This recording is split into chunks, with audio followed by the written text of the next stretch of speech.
Get Warrior Tough, Mental Training 101 with Andrew Wittman and Dutch Coleman. And now back to Andrew and Dutch. All right, we're back at it. Segment number 2, Dutch and Andrew. You can catch Dutch at the Dutch Coleman on the Twitter, and I'm at Warrior Tough PhD on the Twitters. And so I know, right? So Dutch, now today I made my second appearance on the nationally syndicated show called The List TV, and Jimmy Rhodes interviewed me, and the title of the piece was "What's the Deal? 3 Tips for a Happier Work Life." Do you see? There's like a pattern here. Can you tell? So coming into this new year, we're talking about now. This is how the piece started out, was 40% of millennials don't connect with the mission of their companies, and 7 out of 10 workers in the U.S. workforce are completely disengaged from what they're doing. Completely unhappy. 7 out of every 10, which we already know that. I mean, I didn't need it. And he even says in the thing, we didn't need a scientist to tell us that, but we did. We got one anyway. So, right. So he asked me for 3 tips. So the first one was to focus on solutions, how to be happier at work. Focus on solutions, because what you and I talk about this all the time, when you are actually solving problems and achieving something, accomplishing something, a worthy goal, dopamine, the happiness hormone, is actually released into your body, and you feel better. You're in a better mood when you're actually doing work and achieving something. Now, I love the fact that you didn't just say something like "be happy," or act happy, or it's based on something real. So when you're solving problems, you're taking tangible, you're taking real life problems, and you're solving problems. You're not pretending to be happy. You're not ignoring the problems or hiding the issues. You're doing something tangible that's working towards something. You're solving real life problems. So I love the fact that you're doing that. Yeah, and that's how the body works, man. And Jimmy said it's like snorting dopamine instead of cocaine. So go solve a problem. So, and then the number 2 was to stop complaining. Right now, this sounds like we already. And you and I did a whole entire show on this, and that's really where I got it, because we looked at those studies where the neurons that fire together wire together, and when you are complaining, and let me just stop here for a minute. We had the family wedding this weekend, and everybody came together, and then people, they get you in the corner and they go, "Can I vent? Can I vent to you?" And I said, "No, you can't vent, because venting means to relieve pressure. If you want to vent, you go run 3 miles, you go to the gym. That's venting. When you say venting, what you really mean is, can I complain? Or can I aim said pressure at you?" Yeah. Well, no. I mean, when you're complaining, that's not vent. We call it venting. This is my pet peeve, because yes, it is healthy to vent. Here's how you vent. Vent means relieve pressure. Go run 3 miles. Go walk 3 miles. Go get a spin class. Lift weights. Right. Box. Do MMA training. Go in the woodshed and hammer out nails or chop wood. That's venting. That's relieving pressure. You say vent, America. What I know is that's code for I'm about to complain. That is totally unhealthy. Totally unhealthy, because anytime that you complain, the neurons in your brain fire off together, then they wire together, and you create a superhighway of habitually. Like, it's not even in your control anymore. After about 2 or 3 times of complaining, you begin to only see things that make you unhappy. And you discard, remember the 11 million bits to the 126, right? Mm-hmm. You discard, confirmation bias, anything that would make you happy. So stop with the complaining already. And even if you want to believe that you're venting, again, like I said, if you are, in fact, in your mind venting, you're aiming the pressure at someone else. So I'm blowing pressure back on you. I'm subjecting you to it. And you can look at it another way, like secondhand smoke. You're blowing bad stuff and bad feelings and bad energy on me.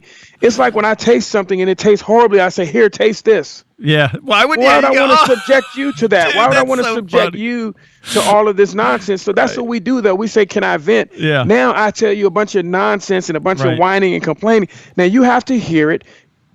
You have to process it. And now you have to, in your mind, you're now dealing with it. Even if you deal with it better, I don't want to use my time to deal with that. I'd rather you share some happy things with me.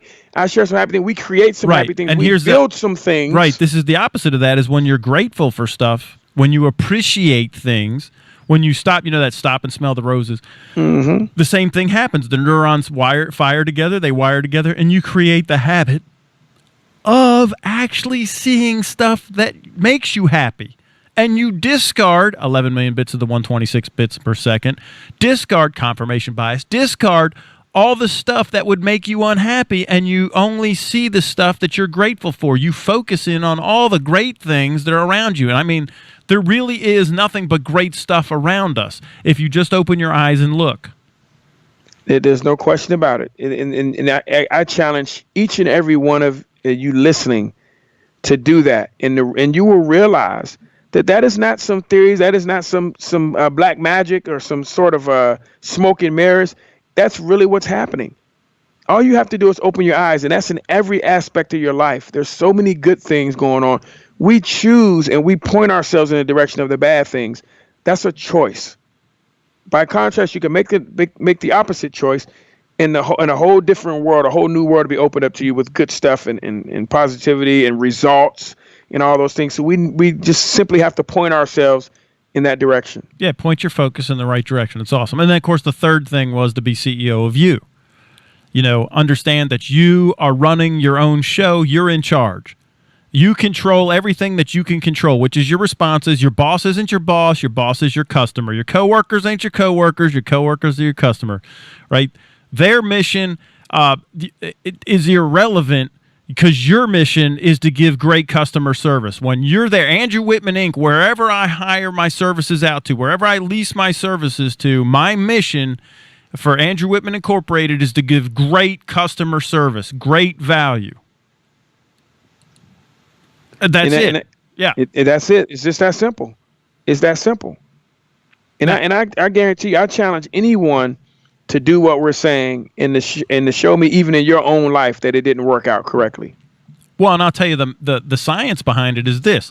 As soon as you assert control in your life, as soon as you just say, give yourself the title CEO of you, and you take responsibility for your own choices and your own life, stress immediately begins to subside. Stress hormone cortisol, the stress hormone cortisol, begins to normalize to regular levels. Because listen, Dutch, you and I, we go all around the country talking to corporate audiences, and you and I have done countless times of classes where we've asked people to write down their definition of stress in our stress control class. And they say every one of them has this universal element that they feel like they don't have control in the circumstances. They feel like they have no control in whatever their circumstances are. As soon as you assert control, the stress begins to go down, cortisol levels go, and cortisol stuff does bad stuff to you when it's it's out of whack. When you have too much cortisol, your cognitive processing goes down, you start losing muscle mass, you gain fat. Remember, you and I did a show on that it's like makes you squishy. It blocks testosterone, which is also good for females because testosterone builds your confidence, it builds muscle mass, it builds bone density, it helps your cognitive processing, all those good things. So there you have it. It's very simple. 1, 2, 3, man. 1, 2, 3. I've seen people in the worst possible situation. I've seen people in prison that their successful stint in prison didn't begin until they took control. And you think, well, what type of control do they have? You're in prison. You're in bondage. Someone tells you what to do. No, even within, it begins from within, the CEO of you. When you're in control of yourself, that's where everything begins. That's why we begin every seminar, CEO of you. You have to do that. You have to take that step. You have to get in. If you hadn't already been a part of CEO of you, you have to find a way to be a part of it. Contact us, www.getwarriortough.com. CEO of you is the critical first step in your life in every aspect. It will get you started in every aspect of your life. That's exactly right, man. Exactly right. So now all this stuff is kind of building up to what I really wanted to talk about tonight. It only took us 25 minutes to get here. But here's really what I want to talk about tonight is a fellow Huffington Post columnist. I wanted to say a colleague of mine, but I've never met him. But he's also a contributor, and this is right out of the Huffington Post, Dr. Travis Bradbury. He's also the best-selling author of best-selling book Emotional Intelligence 2.0. He's the president of Talent Smart, and he's a big-time, emotional intelligence guy. Okay, so a lot of the stuff that he says is the same stuff we say because it's emotional intelligence. It's all science-based. It is what it is. But he wrote this column in the Huffington Post yesterday or the day before it came out. It says, what successful people who are actually happy do differently from the rest of us. So, and it's interesting because I just did these interviews, and then his piece comes out and he says, achievement rarely produces a sense of lasting happiness that you think it will. Because once you finally accomplish the goal you've been chasing, now what, right? And so, and this is why the dopamine stops being released.